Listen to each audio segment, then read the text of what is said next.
چه خوشحالی، یه وقتایی دلت تنگه، یکی حرفاتو میفهمه، یکی انگار از سنگه. چه آسون بهترین میشی، چه آسون تر یه بیهوده. چرا سردرگمی امروز تا بوده همین بوده. واسه دلتنگیای تو یکی با گریه بیداره، یکی چشماشو میبنده میره و تنهات میذاره. با این که خسته ای شاید از این دنیای پر از سختی، یه احساسی بهت میگه چه بی اندازه خوشبختی.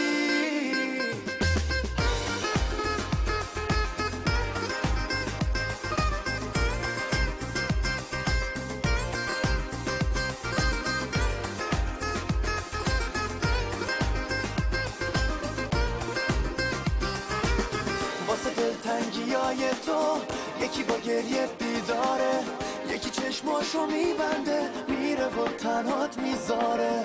با این که خسته ای شاید از این دنیای پر از سختی، یه احساسی بهت میگه چه بی اندازه خوشبختی.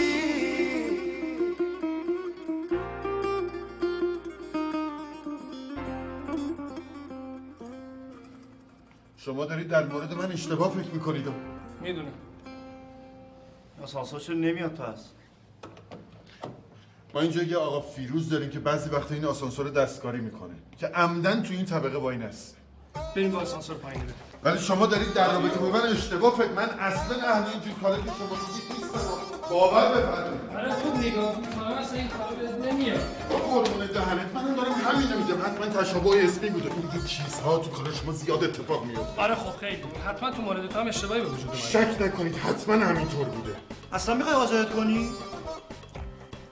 شما بزرگواری میکنید. برو خواهش یه لحظه فقط یه لحظه. ببینید عزیزان، ببینید من تو این ساختمون یه دکتر آبرومندم. اگه همکارا و مریضا منو با این وضعیت ببینن میدونید چه آبرویی از من ریخته میشه. خب درسته. خب من دارم میگم شما محبت کنید، این حداقل دستبند رو بازش کنید تا یه موقعی دوستان دوچار سوء تفاهم نشن. همین. قول میدی فرار نکنی؟ آخه کجا فرار کنم عزیز من؟ مطبم که اینجاست، آدرس خونم هم خودم تقدیمتون میکنم. من فقط دلم نمیخواد که همکارا منو با این وضعیت ببینن. همین. قول دادی یا؟ خواهش میکنم مطمئن باشید. ببخشید بده من اینو. حداقل اونو بنداز روی دستبند. خواهش میکنم شما دارید با آبروی حرفه‌ای من بازی میکنید. اون موقعی که داشت اون بیچاره رو اغفال می‌کردی بعد فکر آبروی حرفه‌ایت هم می‌کردی. اغفال چیه؟ باز که دارید حرف خودتون رو میزنید. من تو عمرم حتی یه مورچه‌رم اغفال نکردم، چه برسه بگه زن. اصولا به نظر من زنها از جایگاه ویژه‌ای در جامعه برخوردارن و حقوق زنان مسئله‌ای که باید بهش بها داده بشه. به سیاسی هم که هستی؟ سیاسی کدومه؟ ببین هر چی بگی پرونده خودتو سنگین‌تر می‌کنی. اغفال زنان اونم با انگیزه سیاسی کم جرمی نیست.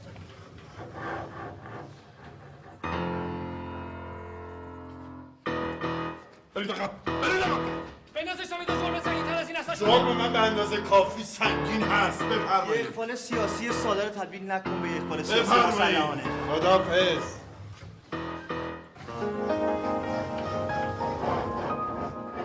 کجایی تو؟ برو تو ببینم.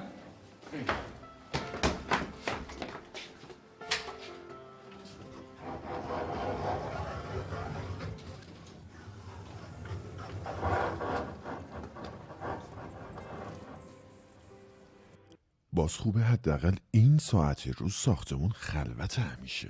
برو دیگه. نیما. سلام آقای دکتر. سلام. چی شده؟ چیکار کردی؟ هیچی، یه سوء تفاهم کوچیکه حل میشه. 100 بار من بهت نگفتم دنبال کارهای خلاف نرو. شما اصلا کی همچین حرفی طالب من؟ حالا من نگفته باشم این دلیل میشه که دنبال خلاف باشی. کی میگه من دنبال خلافم؟ میگم یه سوء تفاهم. سرکار ببخشید، باور کنید پسر خیلی بدی هم نیستا. ببین حالا میتونی یه کاری بکنی که همه بشنون. میگم کاری نکردم. همشون همینو میگن. آره عجیبه، من همیشه منتظر یه همچین روزی بودم. ای بابا حالا من هیچی نمیگم، این همینطور داره تکرار میکنه. اینجا چه خبره؟ ای وای. آقای نیما رو گرفتم. بالاخره کار خودشو کرد. کارمو؟ کدوم کارمو؟ دقت داشته باشید که هنوز جرمی ثابت نشده. واقعا خجالت داره. همینا هستن که دارن ما را بدنام میکنن. باید جامعه پزشکان رو از امثال شما دکتر نما پاک. نگران نباشید آقای دکتر. قانون از شهرونده در مقابل این جنایتکاران محافظت میکنه. شما دیگه دارید توهین میکنید. واقعا خجالت نمیکشی؟ نه واقعا خجالت نمیکشی؟ ناسلامتی دکتریا. اینجا چرا سر صدا؟ میشه منو زودتر ببرید خانه؟ اون چیه دستته؟ ای بابا آخر سر کار خودتو کردی؟ چیزی نیست یه سوء تفاهم کوچیکه کتی خانم. خواهش میکنم برگردی سر کارتون. این آقا همسر قبلی بنده بودن. اون موقع که من زنش بودم واقعا آدم خوبی بود. بله خانم، ولی یه وسوسه است، وگرنه اینجور خلافا از اولش خلافکار نبودن. البته اینجور چیزا تو ذات آدمه. ایشون حتما ژنشو داشته. آره ژن مهمه. زنم خیلی مهمه. وقتی من زنش بودم خیلی مرد شریفی بود. از موقعی که این خانم جدیده گرفتن نمیدونم چرا این آقا یهویی نازنین خیلی هم زن خوب. به بالاخره گرفتنه. همین یکی رو کم داشت. جناب سربان چشم ازش بر ندارینا. غافل بشین زده به چار. چرا داری پرت و پلا میگی مرد حسابی؟ نگران نباشید. گنده تر از ایناشا نتونستن دست من فرار کنن. از اون چشمای وزقیش معلوم بود که آدم درستی نیست. چشمای من وزقیه؟ خیلی خوب، را بیافریم. از اول هم قیافش به دکتر نمیاد. چه آخر عاقبتی داشت؟ عاقبت خلاف همینه دیگه.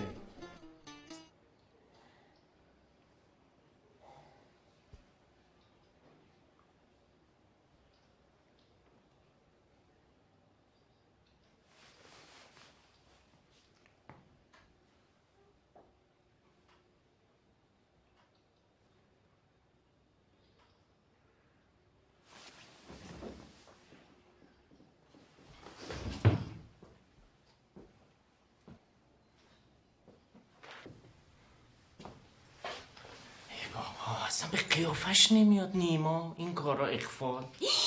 خاکی تو سرم. چی شده خانم شیرزاد؟ یعنی اون روز که به من گفتم پرونده ها رو بر اساس جنسیت از هم دیگه جدا کنم می‌خواستن اخفال کنن؟ چه ربطی داره؟ نمیدونم نداره؟ نه خیر. آخش خیالم راحت شد. من این آدمو بزرگش کردم. اگه این کاره بود تا حالا فهمیده بودم. کدوم کاره؟ همون کاره. روانشناس؟ اخفالگر. چرا شلوغش میکنی الکی خانوم؟ هنوز که چیزی ثابت نشده. اگه مامانم بفهمه چی؟ به مادرتون چه ربطی داره؟ خب اگه مامانم بفهمه محیط کارم ناسالمه منو میکشه. ما از اون تیپ خانواده ها نیستیم که. جلو نیا. ناسالم خوبه مادرتون خودشون منشی ما بودن. خب حتما مامانم هم به خاطر دکتر افشار از اینجا رفته دیگه. اون وقت دخترش رو میفرسته جای خودش؟ نه نمیشه راست میگی. خانم شیرزاد به جای چرت و پرت گفتن اجازه بدیم من فکر بکنم ببینم چه خاکی باید تو سرم برسه. باشه هر جور راحتی. فهمیدم چیکار کنیم. بعد زنگ بزنی به نازنین جو خبر بدیم. چیکار داری میکنی؟ ای وای آقای دکتر همین الان بهتون گفتم میخوام زنگ بزنم به نازنین. بله فهمیدم. میخوای بهش بگی شوهرتو به جرم اخفال گرفتن بازداشت کردن؟ راستی خاکی تو سر بمیرم براش. خانم شیرزاد تا هیچی معلوم نشده نازنین نباید بویی ببره، نباید بفهمه. خب آخه امشب شام مهمون دارن. چه ربطی داره؟ خب حداقل زنگ بزنیم بهش بگیم یه نفر شام کمتر درست بکنه اینقدر تو زحمت نیفته بی خودی.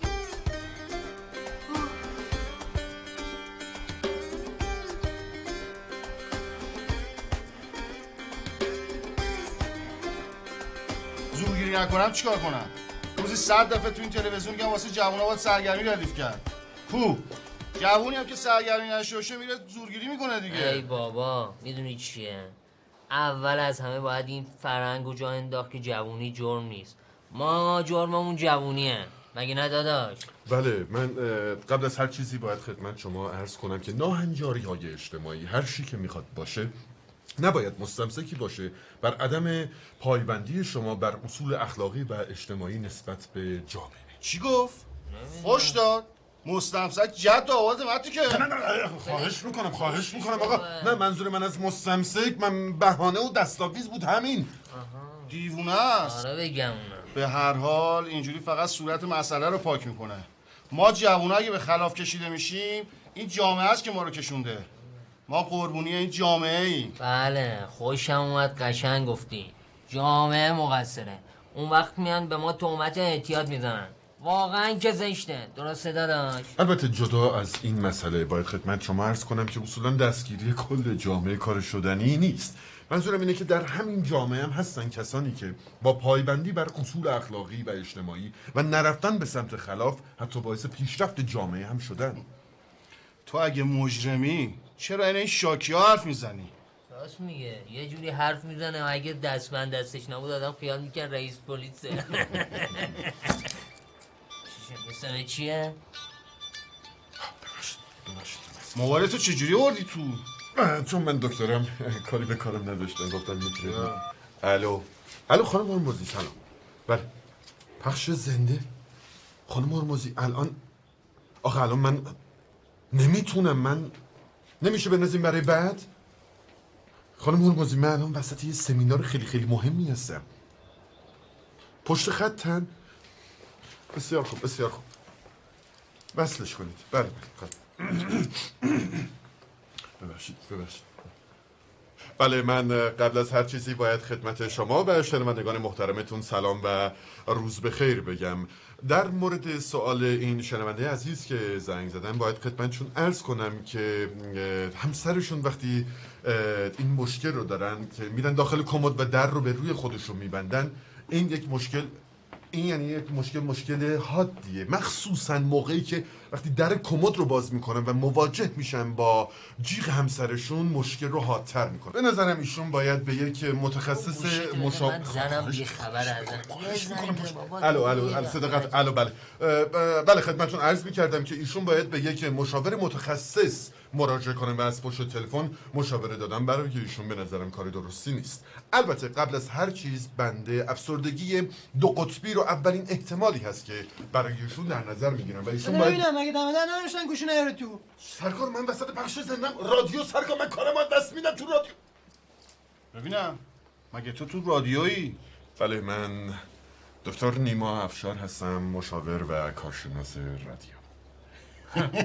راست میگفتی ها، یارو دیوونه است.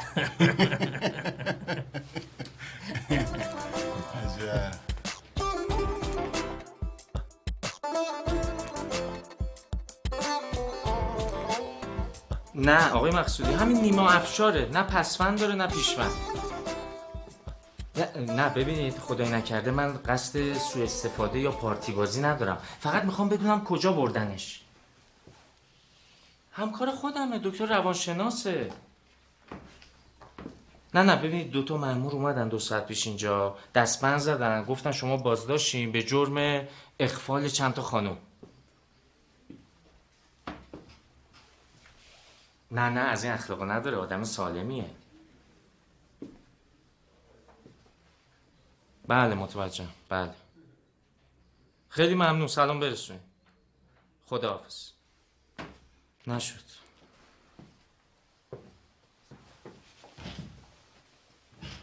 میگه پیگیری پرونده همچین مجرمی برای سابقه کاری خودش بده. میخوای منم یه پیگیری بکنم؟ آشنا داری؟ آره یه دوستی دارم منشی کارخونه سوسیس کالباسه، الان بهش زنگ میزنم. خانم شیرزاد منشی کارخونه سوسیس کالباس چرا باید بتونه همچین کاری رو انجام بده؟ چی کار میکنی داری زنگ میزنی؟ الو سلام توسا جون، خوبی عزیزم؟ آخه دلم واسه یه ذره شده بود. ببین میدونم سر کاری وقت تو نمیگیرم. این آقای دکتری هستش که من پیشش کار میکنم، 1 ساعت پیش 2 آقای پلیس اومدن بردنش. نه خانوما رو اغفال میکرده. ببین میخواستم ببینم که میتونی یه پیگیری بکنی ببینی کجا بردنش. نیما افشار. آره عزیزم افشار، الی فدات شم، خداحافظ. ازش خواستی یه پرونده انتظامی که در مورد اغفاله رو پیگیری کنه، اونم گفت چشم. خیالتون راحت، خیلی منشی خوبه، کارشو بلده، حتما آقای دکتر رو پیدا میکنه. سلام، چی شده؟ سلام نازنین خانم، شما اینجا چی کار میکنی؟ یعنی اینجا چی کار میکنی؟ خب مطب شوهرم. راست میگین مطب شوهرتون، منظورم این بود که چقدر خوب کاری کردین سرزنده تشریف آوردین. شما چیزی نمیگین خانم شیرزاد؟ سلام کتی خانوم. نازنین. ای وای ببخشید نازنین خانوم، کی اومدی؟ من اصلا متوجه نشدم. همین الان خانم شیرزاد، میخواستم ببینم که اتفاقی افتاد اینجا چقدر شلوغه. بله همین الان پیش پای شما 2 تا اتفاقی نیفتاده. آخه من داشتم یه چیزی راجع به پرونده و اغفال و این چیزا میشنیدم. آن چیزه، داشتیم راجع به یه خبری صحبت میکردیم که توی قسمت حوادث روزنامه چاپ شده بود. چه خبری؟ هیچی، یه آقایی رو گرفتن که خانوما رو اغفال میکرده. همین. یه آقای چند تا خانم اخفال کرده وقت شما میگه همین اینجور آدما رو باید تیکه تیکشون کرد. البته کارش خیلی بد بوده ولی دیگه تیکه تیکه کردن هم یه خورده زیاد نیست. زیاده؟ به نظر من نه تنها باید تیکه تیکش کرد بلکه باید شکمشو پر سرب کرد، حتی میشه چشاشم از گازه در آورد. دیگه چه خبر خانم؟ هیچی، گفتم امشب برای شام ناصر بیاد خونمون. خانم شیرزاد اینجا رو به هم نریز، اینجا رو مرتب کن. چشم. فهمیدی که نیما گفت آزاد شده ناصر؟ بله به سلامتی. آره هم خیلی خوشحالم هم خیلی استرس دارم. آخه اولین برادر شوهریه که دارم تو زندگی میبینم. واسه همین خیلی دلم میخواد مهمونی خوب برگزار شه. حتما خوب برگزار میشه، شما کدبانو هستین نگران نباشید. واسه همین اومدم از نیما زر پول بگیرم برم میوه شیرینی بخرم. تو اتاقشه؟ نه چیزه یه کاری براش پیش اومد رفت بیرون. کجا رفت؟ نمیدونم دقیقاً ولی گفت زود برمیگرده. سابقه نداره اینجوری بی خبر مطبو ول کنه بره. حالا نگران نشین، چیزی نشده که. چیو نگران نشم؟ یعنی چی نگران نشم؟ اجازه بدین خب من براتون توضیح میدم. ببین چیو توضیح میدین؟ برای اولین بار برادر شوهرم داره میاد خونم و هیچی ندارم جلوش بذارم، یعنی چی نگران نشم؟ شما مشکل پوله. خب من یه مقداری پول همراهم هست اینو تقدیمتون میکنم، مسئله نیست که. ببخشید بفرمایید این تقدیم شما. دستتون درد نکنه، بد نباشه. نه خواهش میکنم این حرفا رو نداریم با هم. میگم نیما پستون بده. خواهش میکنم دستتون درد نکنه. خواهش خدا خدا نگهدار. راستی گفتین کجا رفته؟ من چیزی نگفتم. گفتین رفته یه جایی، من نفهمیدم. نه گفتم یه کاری حتما براش پیش اومده، رفته بیرون، فوری برمیگرده. خب اگه کار فوری براش پیش اومده میتونه زنگ بزنه به من بگه. خب بگی که آخه چی بگه؟ برای هر کاری که آدم نمیتونه مثلا زنگ بزنه که. درست میگم؟ من خب نگران میشم. من شما واقعا همیشه هر دفعه میرفته بیرون اینجوری بوده که به شما خبر میده. مغازه ها میبندن. بله دیرتون شد. دستتون در نکن. میگم دستتون بده. خداحافظ. آقای دکتر ملکی یادتون باشه به هیچ وجه راجع به این قضیه چیزی به نازنین خانم نگین. اینو قبلا خودم بهتون گفته بودم. شما یه لحظه به عرض بنده یعنی صبح تا رفتی رو مخ من ولکنم نیستی. آخه اگه 2 دقیقه به حرفا من گوش بدین به جون مادرم دیگه. برش که قاسمی بذار حرفشو بزنه، شاید دست از سر کچل من برد. واقعا وقتی میبینم یه آدم انقدر شرافتمند و مسئولیت پذیره به آینده این مملکت امیدوار میشم. همین آدمای امثال شما هستین که توی این مملکت دارین زحمت میکشین، ما رو جمع جور میکنین. من واقعا قبطه میخورم. خیلی خوب حرفتو بزن، 1000 تا کار دارم. میخواستم عرض کنم خدمتتون که من نشستم کلی فکر کردم، متوجه شدم که اگه خدایی نکرده یه جوونی کارش به مسیر خلاف کشیده میشه خودش مقصر نیست که جامعه مقصره. من خدمت این آقا بیرونم گفتم با مجرم دونستن ما جوونا که چیزی درست نمیشه. مجرم اصلی جامعه است که الان اون بیرون داره ول میگرده. آفرین کاملا درست. قربون فهم بالاتون برم. پس ببینید ما هیچ کاره ایم، شما هم میباز جامعه رو بازداشت کنید نه ما رو. قاسمی سر این آقای محترم آزاد میکنید، میرید جامعه رو دستگیر میکنید، میاد اینجا. از شما درد نکنید، ببخشید سرتون رو در آوردم، شرمنده‌ام. ببر صداتو قاسمی، ببر بنا گوشه بازداشتگاه، کوچکترین حرفی هم زد به خودم میگی تکلیفش رو روشن کنم. ببرش قاسمی. صبر کن. اینو تو جیب من پیدا کردم. ای بابا جناب سران، از شما بعیده این چیزا تو جیبتون پیدا بشه. ببرش قاسمی، ببرش. خیلی خوب. ببرش.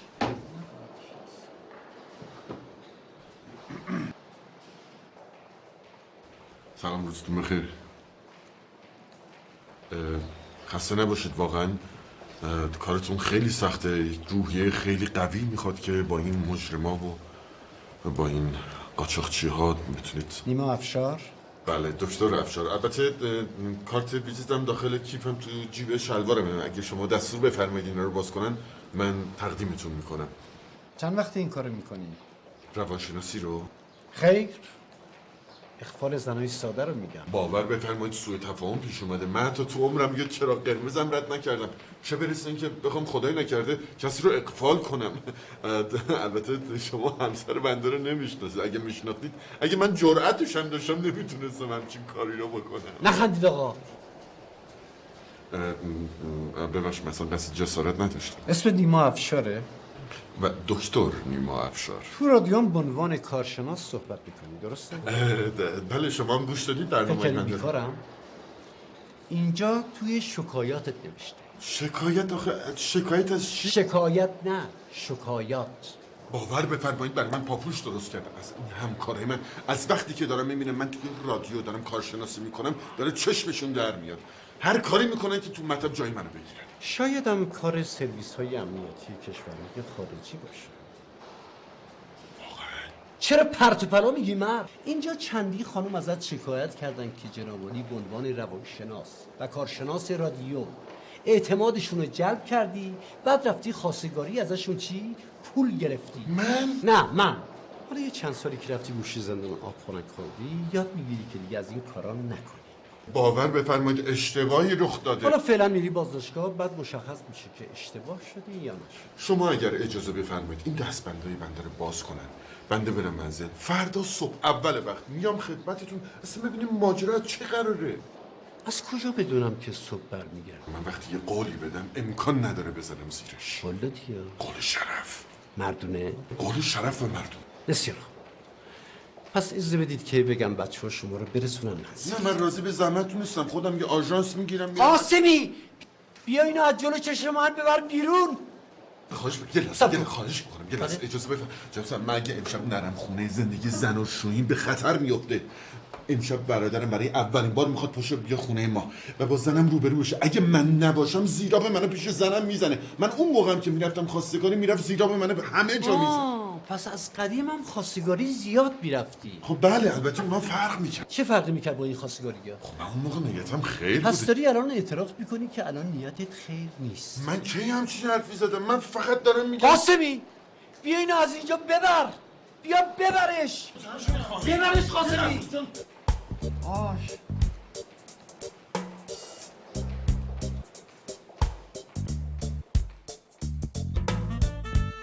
خانم چیزا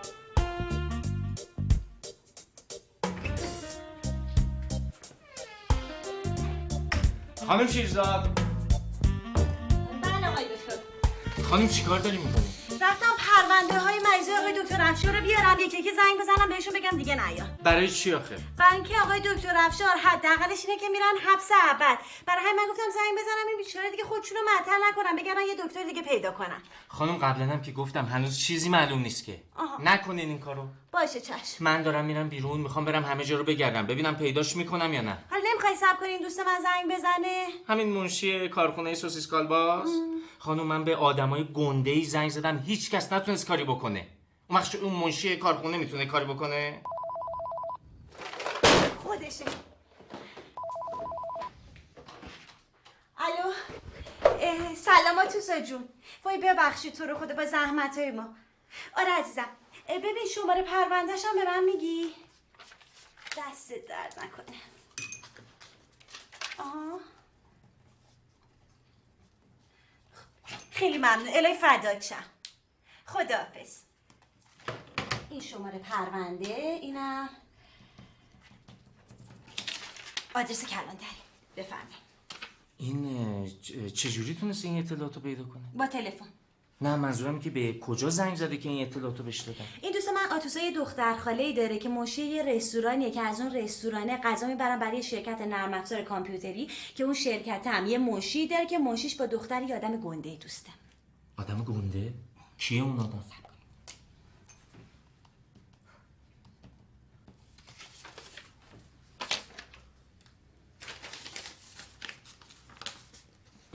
دست شما درد نکنه، خیلی ممنون.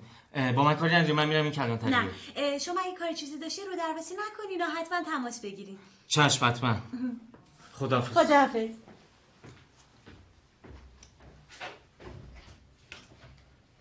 با تو وفا کردن تا به تنم جان بود، عشق و وفاداری با تو ندارد سود، با تو ندارد سود.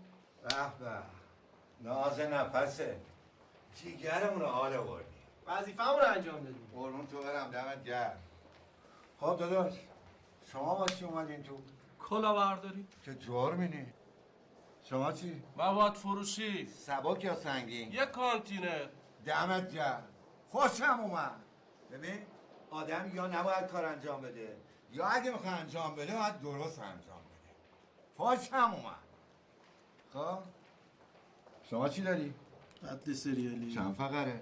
7 فقره. 4 تا مرد 3 تا همزه. جنس جوره. خب شما برامون تعریف کن چی داری؟ سرقت مسلحانه. رفیق نامردم فروختم. ور بیفته این دوره نامردی. منو بینی؟ 3 تا نامرد رو دراز کردم اومدم اینجا. شازده پسر. آقا پسر. با شمایی ما. شما چی داری؟ من هیچ، من بیگناه. معلومه تازه کاری. اولا اینو بهت بگم این حرفا ما رو اونجایی که بازجویی میکنن. این رفقام که میبینی همه خودی هم. پس هرچی داری بریزه. نه من جدی گفتم، من کاری مرتکب نشدم. آخه اینه یه جرمی به من نسبت داده که من حتی روحم ازش خبر ندارم. میشه بفرمایی چه جرمی به تو نسبت دادن؟ هیچی بابا، اخفال زنان. چی؟ اخفال؟ نامرد آدم زن و بچه خودشو بکشه، بچه مدرسه ای رو معتاد کنه، اما با احساسات دختر مردم بازی نکنه. بیواشدار! بیماره بابا، این چیزی که اونا میگن. من از اما اول تو چشای بزقت میخوندم. چشای من کجاش مثل بزقه؟ ببار صدا تو! چطور دلت اومد دختر مردم اخفال کنی؟ ببینید من کمربند مشکی کاراته دارم ها. اگه یه قدم دیگه بیاید جلو میدونید چه اتفاقی میفته؟ مثلا چه اتفاقی میفته؟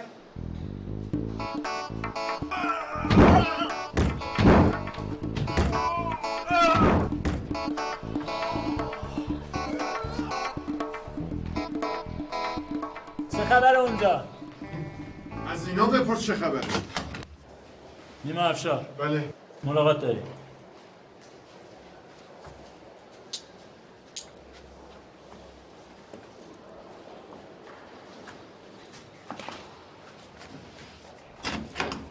حالت خوبه تو؟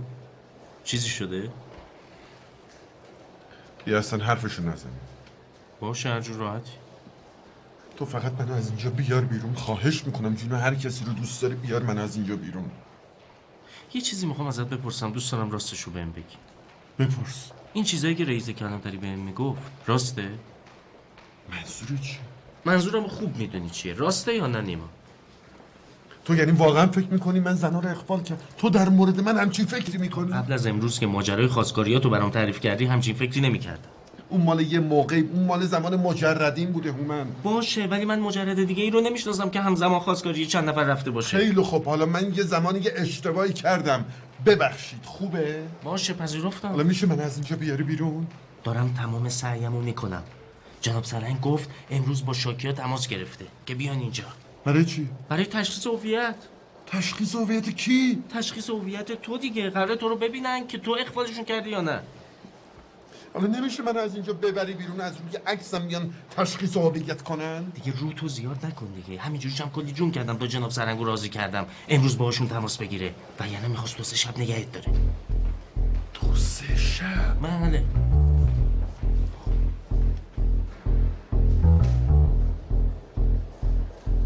داداشمونو خوابیده.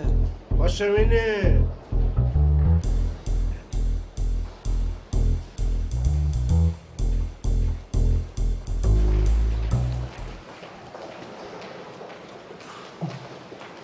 دستتون درد نکنه، خیلی ممنون. جناب سرهنگ. نه من دکتر هستم. بله؟ میگم من دکتر هستم. جناب سرهنگ. خب جناب سرهنگ چی؟ رفیقتون دیونه است. منظورش اینه که بریم پیش جناب سرهنگ. بله من در خدمت شما هستم.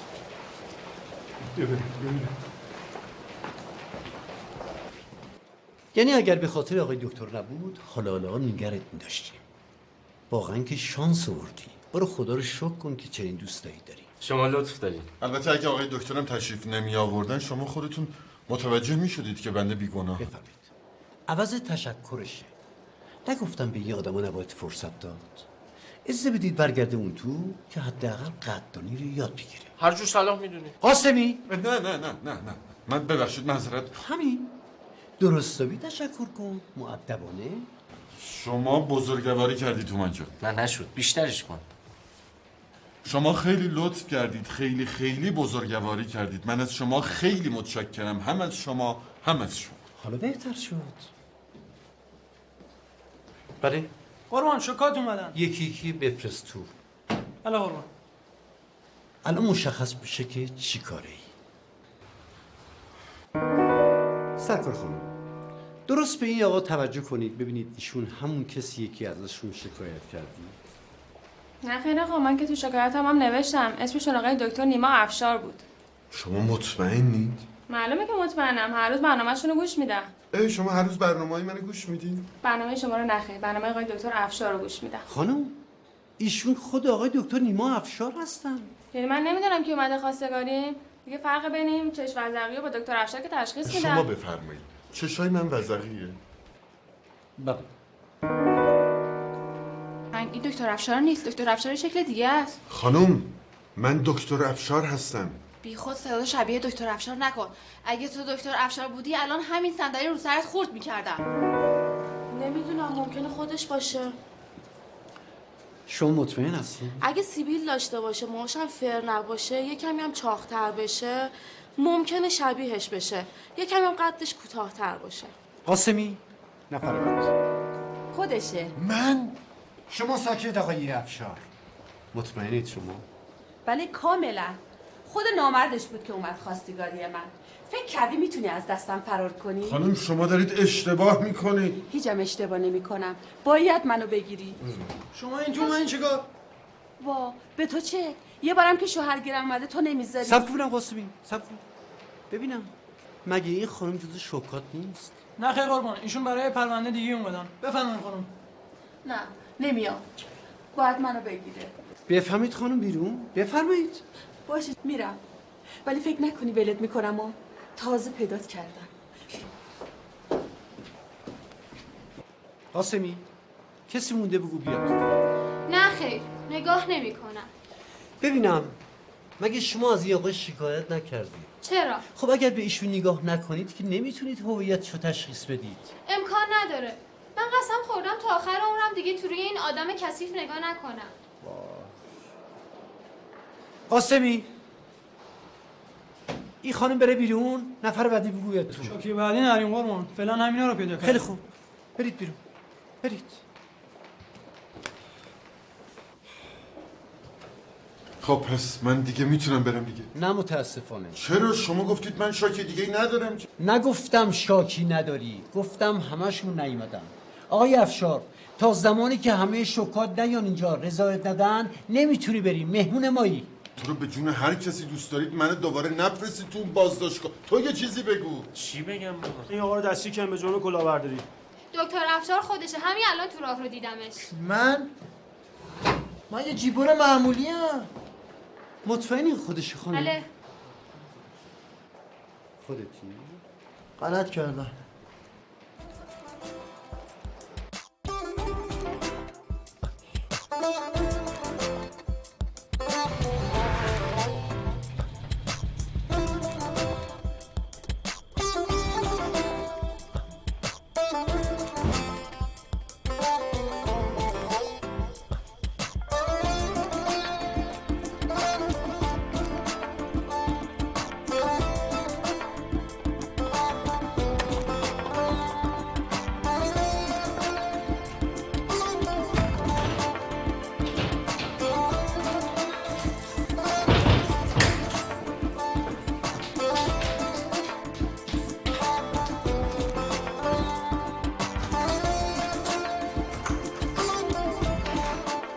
سلام. سلام. نگاش کن. مهمون دعوت میکنه و خودشون این وقتی شب میاد. خیلی سعی کردم این خوشقولیه رو یادش بدم اما فایده نداشت. ببخشید شرمندم، ترافیک خیلی سنگین بود. شما خوبین؟ بله ولی مردیم از گشنگی. ببخشید نازنین تو خوبی؟ من آره خیلی ممنون. با آقا ناصر کلی حرف زدیم و برای هم خاطره تعریف کردیم. آره؟ حالا مطمئنه که خوبی؟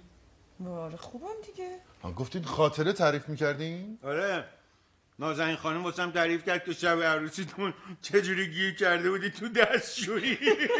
کلی خندیدیم. حالا نمیخواد انقدر بخندید. درش قفلش خراب بود باز نمیشد. وای آقا ناصر قیافشو باید میدیدین وقتی پیداش کردیم خیلی خنده دار بود. اصلا عکساش هست. مثلا عکساشو بیارم. سب کن. دیگه. ببینم چیز خاصی که بهش نگفتی؟ نه چه چیز خاصی؟ هیچ همطوری کلن پرسیدم. نه معلومه داری آدم میشی. چطور؟ این دختر نازنین دختر خوبیه. واقعا؟ بله واقعا. هرچی از اون دخترایی که میرفتی خواستگاریشون اون کتی افاده بدم میومد، این یکی خاک خلیه مثل خودمونه. بس خاطر همین از اونا خوشت نمیومد؟ بله معلومه که خوشم نمیومد. چی بودن اونا؟ زندگی تو سیاه میکردن. همین کتی کم چزونده، هرچی هم زور زدم بپرونمش نشد که نشد. بس خاطر همین اون کارا رو میکردی نه؟ بله؟ خب آره معلومه. من وظیفه‌م بود. اصلا این چه حرفی داری تو میزنی؟ من برادر بزرگتم. احساس مسئولیت میکنم. من نیما نگرانتم. بیا بغلم داداش.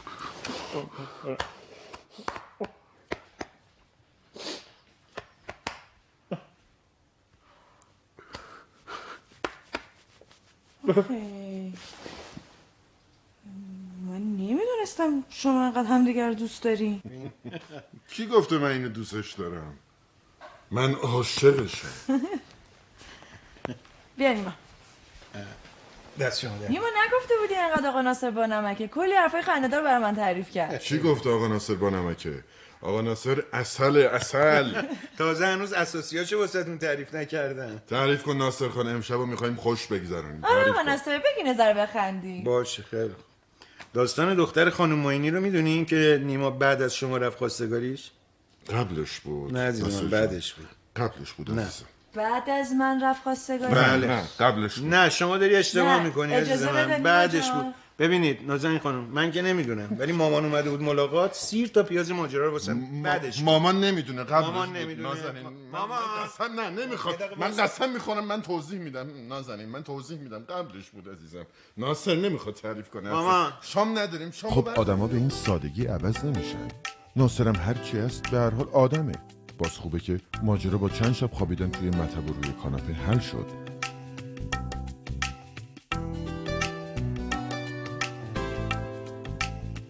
خانم شیرزاد بس دیگه الان حتما اثر کرده. ای وای خب کار از محکم کاری که عیب نمیکنه. خانم شما به این محکم کاریتون ادامه بدید من خفه میشم اینجا. اصلا میدونی همش تقصیر منه که نگران امنیت شما. حالا خوابتون رو نگفتید تعریف کنید. اوا من عادت ندارم خوابمو برای کسی تعریف کنم. حالا این دفعه تعریف کنید. اصرار نکنید آقا من 3 قانون دارم که به هیچ وقت زیر پا نمیذارم. چه قانونایی؟ اولیش اینه که همیشه به پدر و مادرم احترام میذارم. دومیش اینه که وقتی پشت سر یه نفر حرف میزنم دقت میکنم که خودش اونجا نباشه. سومیش اینه که هیچ وقت کفش کرمو با مقنعه سرمه‌ای سرم نمیکنم مخصوصا سه شنبه ها. عجب قوانین مهمیه. بله خودم هم میدونم. بعد اون وقت این خوابه کجاش بود؟ نبود. نه خیر. خب پس میتونم تعریف کنم. خب بفرمایید دیگه خانم. خواب دیدم که من تو مطب نشستم بعد شما میاین دستتون رو شیشه بریده. من میگم خدا مرگم بده چی شده آقای دکتر؟ شما گفتین نازنین خانم تو خونه دچار گاز گرفتگی شده. من اومدم نجاتش بدم مجبور شدم شیشه رو بشکنم. بعد نجاتش دادن؟ نه ایشون که بردن. بعد شما به من گفتین که یه چاقو براتون بیارم که شیشه‌ای که رفته تو دستتون رو در بیارین. چاقو از دستتون در رفت دستتون قطع شد. چه خواب ترسناکی دیگه. نه اینجاش که خوب بود. یعنی بازم ادامه داره؟ بله. بعد شما به من گفتین که برم از آقای دکتر ملکی الکل بگیرم براتون که دستتون رو ضد عفونی کنین. بعد خواستین با فندک دستتون رو ضد عفونی تر کنین. فندک که زدین یهو آتیش گرفتین بعدش مردین. من هیچ وقت دلم نمیخواست که با سوختن بمیرم خانم شیر. از سوختن نمردین که از مسمومیت مردین. از مسمومیت مردم؟ بله. چه ربطی داره؟ نمیدونم برای خودم هم واقعا سوال بود. باز خوبه که خواب بوده. بله البته خوابای من اغلب اتفاق میافتن. واقعا؟ البته نه دقیقا همون جوریا، ولی مثلا پارسال خواب دیدم که عموم تو جاده شمال تصادف کرده افتاده ته دره، بعد زنده آتیش گرفته مرده. ولی خب دقیقا اونجوری هم نشد. پس خدا رو شکر سالمن. نه بابا عموم که مرد و همون اتفاق براش افتاد ولی تو جاده تبریز. خانم شیرزاد این اسفند رو بی زحمت بدید. بسوختی؟ نه سلام آقای دکتر، من متوجه نشدم شما اسفند برای خودتون دود میکنی؟ نه میتونی برای ضد عفونیه. من چش نخورین ها؟ اون که آقای دکتر شما لطف دارید، من فقط دارم وظیفه‌مو انجام میدم همین. نه اتفاقا بابت کیفیت خوب کارت خیلی هم امکان داره چش بخوری. شما لطف دارید. اون خانومه که فرستادم پیشت خیلی اتفاقا ازت راضی بود. آقای دکتر خیلی کار خوبی کردید فرستادید پیش من. اون واقعا بگه مشاوره خیلی خوب احتیاج داشت. واقعا شوهرشون در حقشون ظلم میکردن آقای دکتر و با وقاحت تمام بهشون تلقین میکردن که ایشون بدبینن. شما اینا رو عیناً بهشون گفتید؟ دقیقاً همه رو گفتم. واقعا بد زمونه ای شده. شما نمیدونید این خانم با چه شوهر پست و کثیفی سر کار داره. بد زمونه ای شده آقای دکتر، به من خودتون نگاه نکنید. الان بعضی از مردا بعضیاشون واقعا به خودشون اجازه میدن که هر غلطی بکنن و بعد با وقاحت تمام برن خونه و به زنشون بگن که شما بیمار روانی هستی. میبری صدا تو یا خودم ببارمش؟ بله. مگه من نگفتم هوای شوهر اون زن بد داشته باشی؟ آقای دکتر من چطور میتونم از یه آدم پست این چنینی دفاع بکنم آقای دکتر؟ اصلا جا نداشت که من دفاع کنم. ساکت. از ماه بعد 200 تومن میکشم رو اجارت. به فیروزم میگم دیگه نذاره با آسانسور بری بالا. پارکینگ هم ازت میگیرم. تو آدم شی. یاد بگیر هر کاری بهت گفتم عیناً انجام بدی. آخه چرا آقای دکتر؟ شوهر پلید و نامرد اون زن منم. امشب از خونه انداختم بیرون بعد تو مطب بخوابم. وای خیلی بد شد. افتضاح شد. من همیشه فکر میکردم خواب تعریف نکردنم جزو 3 قانون اصلیمه. مطمئنی نبود؟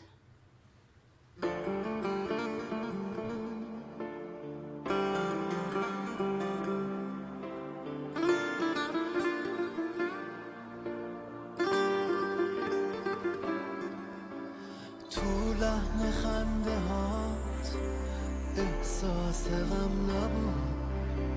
من عاشقت شدم دست خودم نبود. این خونه روشنه اما چراغی نیست.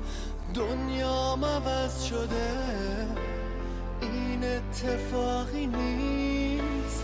احساس من به تو ما بین حرفام نیست.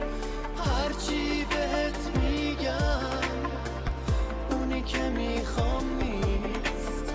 احساس من به تو ما بین حرفام نیست. هرچی بهت میگم اونی که میخوام نیست.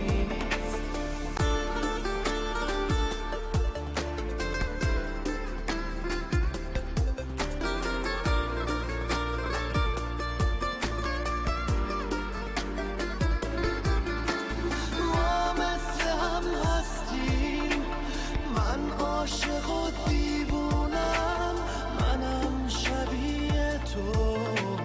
پابند این خونم این خونه روشنه اما چراغی نیست. من عاشقت شدم این اتفاقی نیست. احساس من به تو